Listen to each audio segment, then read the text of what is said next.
That's just allergies. I'm not feeling very well. The air is full of humidity. We're headed for 3 days of storms. But I'm going to put out another video on real estate rights, non-existent in Canada, except for Saskatchewan. I need to clarify Saskatchewan. I did a video yesterday and I got severely attacked by people who didn't like what I had to say. Well, it's a good example of why our laws are so criminal and our court system so corrupt, because people just don't want to believe that it's really happening. The problem is that the victims are suffering from what I call victim shame, just as a rape victim.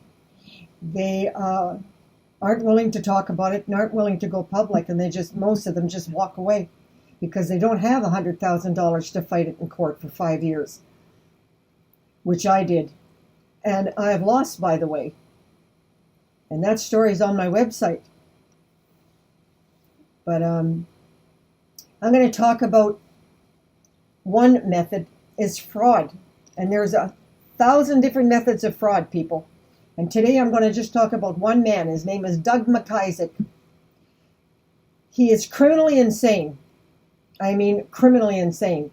Because he could have gotten away, not only did he get away with stealing millions and mega millions of dollars, but he squandered it all on stupid shit and has nothing to show for it. He was running what I would call a mortgage Ponzi scheme. And he got away with it for 10 years because as long as we had inflation, the banks didn't check. So he would remortgage, pretending to do these monster renovations, which he didn't, he only partially did, so that it would look good up front. But he did not complete the renovations in most cases.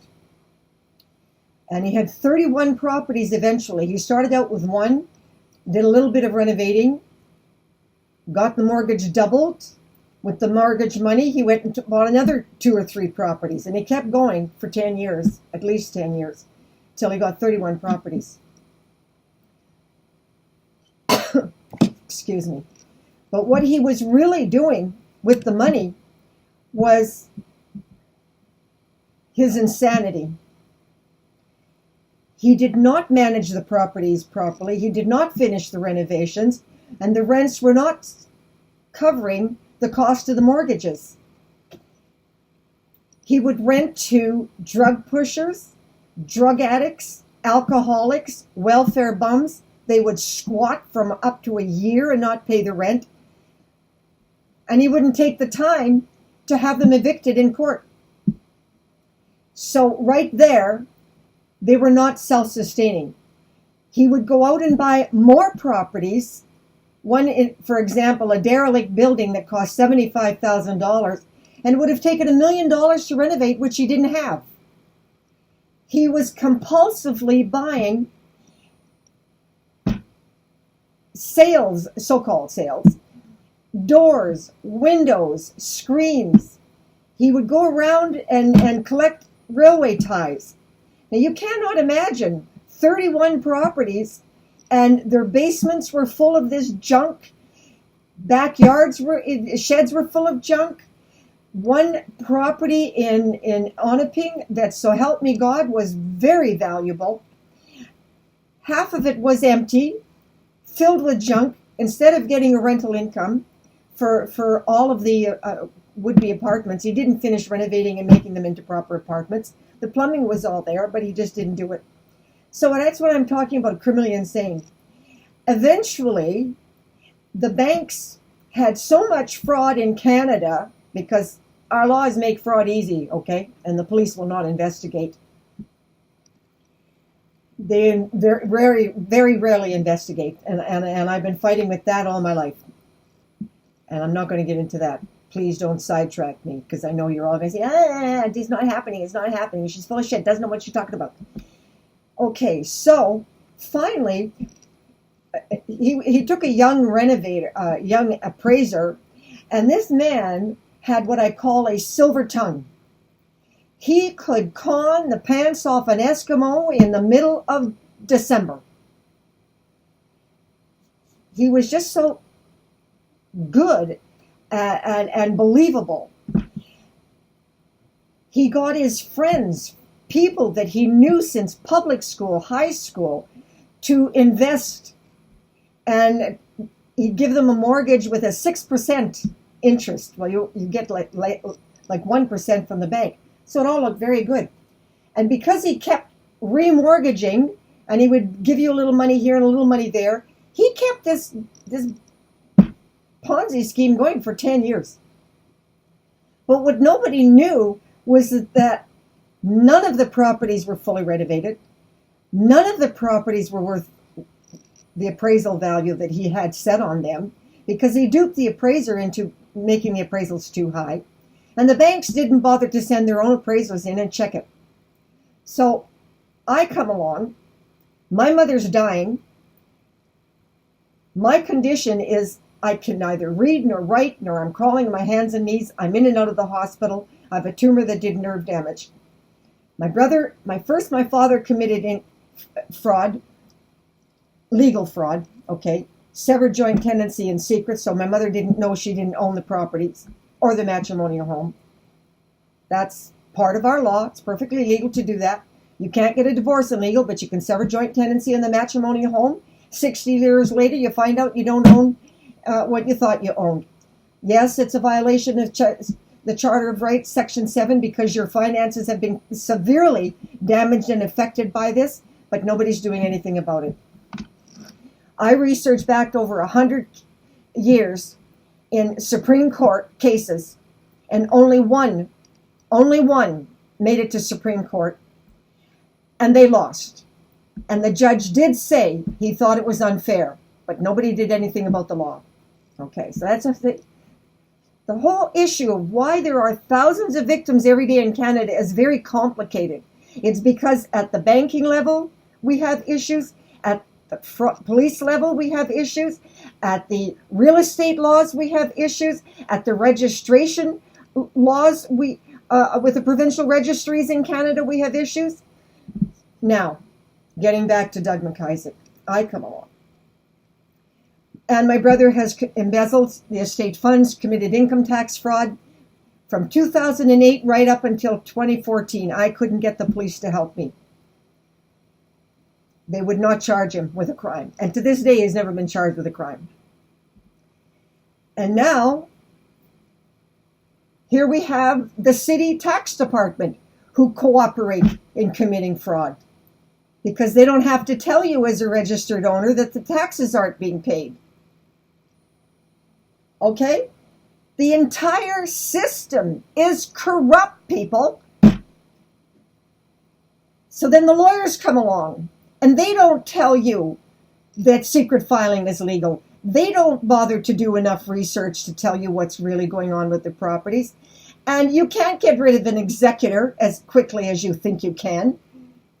That takes you years, because the lawyers stall you with, they need this evidence, they need that. No, you know, there actually are ways that I could have gotten rid of my brother as an executor in less than a day and a half. But no lawyer was willing to tell me how to do that. And most of them didn't know. And I'm not going to get into that, because nobody cares anyway. So, we are being faced with our taxes not having been paid on an estate worth over at least $1 million. So I sell a property in Wasaga Beach to get my mother out of debt. She's $88,000 in debt, and I think that covers it. But that was only the tip of the iceberg. I didn't know what was really going on. Like I said, secret filing. I kept trying to get copies of the income tax. His lawyer just ignored me. His accountant was cooperating in the fraud. He never got charged either. So make a long story short, I'm facing a public auction, which means our home, our properties, the apartment building, the duplex, everything will go for 10 cents on the dollar, and there's no way for me to stop it.